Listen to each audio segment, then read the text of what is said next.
മാസപ്പടി അന്വേഷണത്തിന് ഇനി എസ്എഫ്ഐഒയ്ക്ക് തടസ്സമില്ല. ഇന്നലെ കർണാടക ഹൈക്കോടതിയുടെ നിർദ്ദേശം അത് എസ്എഫ്ഐഒയുടെ അന്വേഷണത്തിനെ സഹായിക്കുന്ന രീതിയിൽ ഉള്ളതാണ്. ഒരു തരത്തിലും ഉള്ള തടസ്സം എസ്എഫ്ഐഒയ്ക്ക് ഉണ്ടായിട്ടില്ല.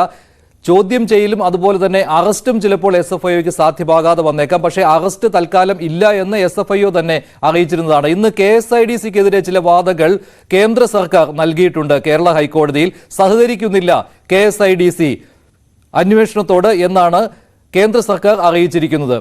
അതുപോലെ തന്നെയാണ് മാസപ്പടി അന്വേഷണത്തിന് ഇപ്പോൾ തടസ്സമില്ലാത്ത രീതിയിൽ എസ്എഫ്ഐഒ മുന്നോട്ട് പോകുന്നത്. ഹൈക്കോടതിയിൽ നിന്നുള്ള നിർദ്ദേശങ്ങൾ, അത് കർണാടക ഹൈക്കോടതിയിൽ നിന്നുള്ള നിർദ്ദേശങ്ങളാണ്. അത് എസ്എഫ്ഐഒയ്ക്ക് അനുകൂലമാണ്. വീണ വിജയൻ രേഖകൾ നൽകേണ്ടി വരും. അറസ്റ്റ് മാത്രമാണ് ഇപ്പോൾ എസ്എഫ്ഐഒയ്ക്ക് സാധ്യമാകാതെ വരുന്നത്.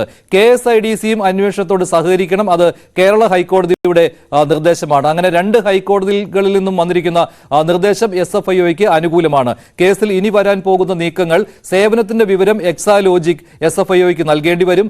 CMRLനോട് വിവരം ആരാഞ്ഞിരുന്നു എന്നുള്ള കാര്യം, KSIDC വിവരം ആരാഞ്ഞിരുന്നു എന്നുള്ള കാര്യം, അതിനെക്കുറിച്ചുള്ള കൂടുതൽ രേഖകളും നൽകേണ്ടി വരും. ഇതൊക്കെയാണ് കേസിലെ അടുത്ത നീക്കങ്ങൾ. അതിലേറ്റവും പ്രധാനപ്പെട്ടത് സേവനത്തിന്റെ വിവരം എക്സാലോജിക് നൽകേണ്ടി വരും എന്നുള്ളതാണ്. അതുപോലെ തന്നെ CMRLനോട് KSIDC എന്തെല്ലാം കാര്യങ്ങളാണ് ആവശ്യപ്പെട്ടിരുന്നത്, ഇതേക്കുറിച്ചുള്ള രേഖകൾ വേണ്ടിവരും.